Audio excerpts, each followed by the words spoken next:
Demat, irio e kenigan deoc'h prederia un tammig diwar ben ur goulenn nevez, petra a dalvez, tenna war an fin. Daoust-hag-eñ e talvez mont war gresk uel avar, pe un dra un tamm luzietoc'h. Klask komta, pem troad d'ar maout. Da genta, ar o kregi ganti, ur gerig diwar ben ar gerioù. Alies e vez lavaret din et le bezan diez kavout gerioù skiantel, e gwirionet neke. Gerioù a c'heller kavout eleiz, beteg-re. Da skouer evit ar ger afini, neus kavet penn ger. Hag ar pezh a vez diez, neke kavout gerioù met ober un dibab poelek. Dibab ar ger hag a vo an esan da gompren, hag ar ger hag a vez implijet davad, er skolioù ez koe. Er video diwezan, diwar ben ar matematik, em boa dibabet ar ger infiniter, peogwir em boa kavet kalz skouerioù gantañ, met war ase blant eo ar ger an fin, an hini a vez implijet er skolioù. Deus ar wechmañ e rin gant ar ger an fin. Emaomp o vant da labourat gant fonksionoù. Gelout a rafem labourat gant euliadoù ivez, ne vefe ket gwall zizinvel, met red eo dibab, me mestra. Neuze, ar goulenn a vo, petra a dalvez, f eus x a den war an fin, pa den x war an fin. Pa vez anno eus ur fonksyon hag a den war an fin, e vez an techet da empenti ur grommen e-giz-se.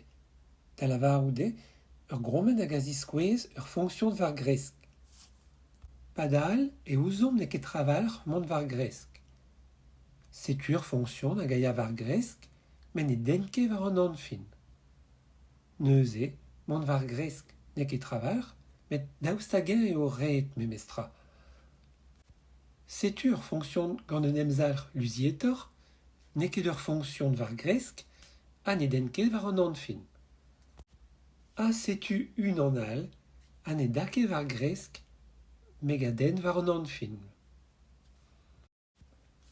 Neuze, ur fonksyon war gresk a c'hell tennañ war an fin, peget. Ha memestra evit ur fonksyon na dake war gresk. Red eo kavout ur menozal.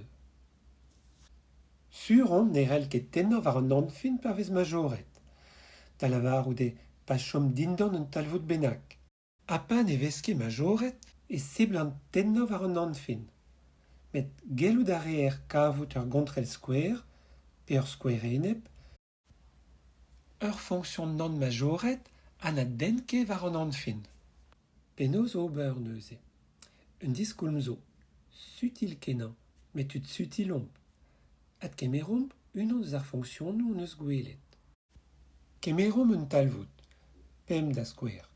Pa vez x braz a valc'h, brasoc'h eget unnek lakamp, ez a ar fonksyon a eus pemp hag e chom a eus d1. Kemerom un talvoud all, dek. Pa vez x brasoc'h eget triwer, ez a ar fonksyon a eus dek hag e chom a eus d1.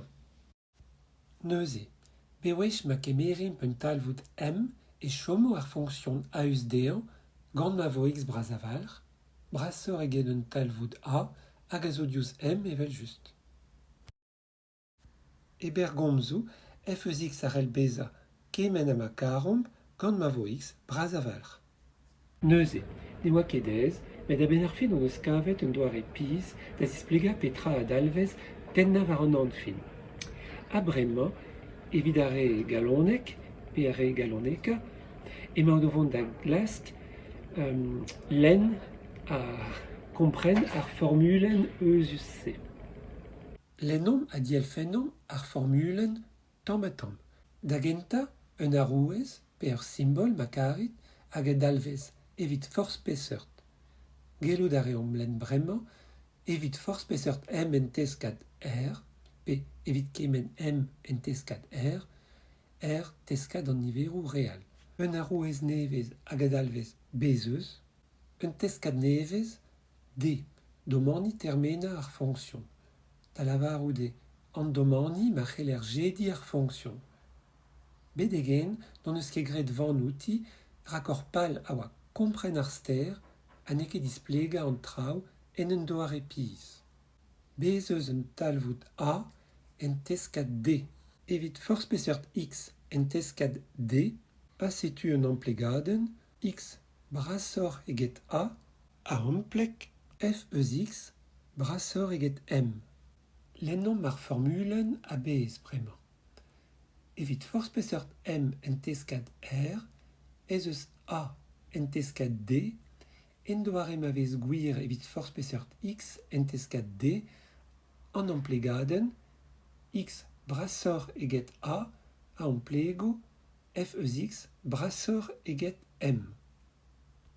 A ben ar fin, ar formulen neo nemet un doare da esteurel en un doare piz, pez ur boa lavaret, F eus X ar el bezan kemen a ma karomp, gant ma vo X bras avalc'h. Pel just, memes mod, el fem displega, petra a dalvez tenna war nemet an anfin, pa den X war an anfin. A petra a dalvez, tenna war an anfin, pa den X war nemet an anfin. A petra a dalvez, tenna war nemet an anfin, pa den X war nemet an anfin. Setu, echu eo an abadenn, emichans eo skleroc'h an traoù, marteze peus poan ben, ma dig a rezit. Ar fin an sur rin gwasor ar vechazeu. Ken a vo.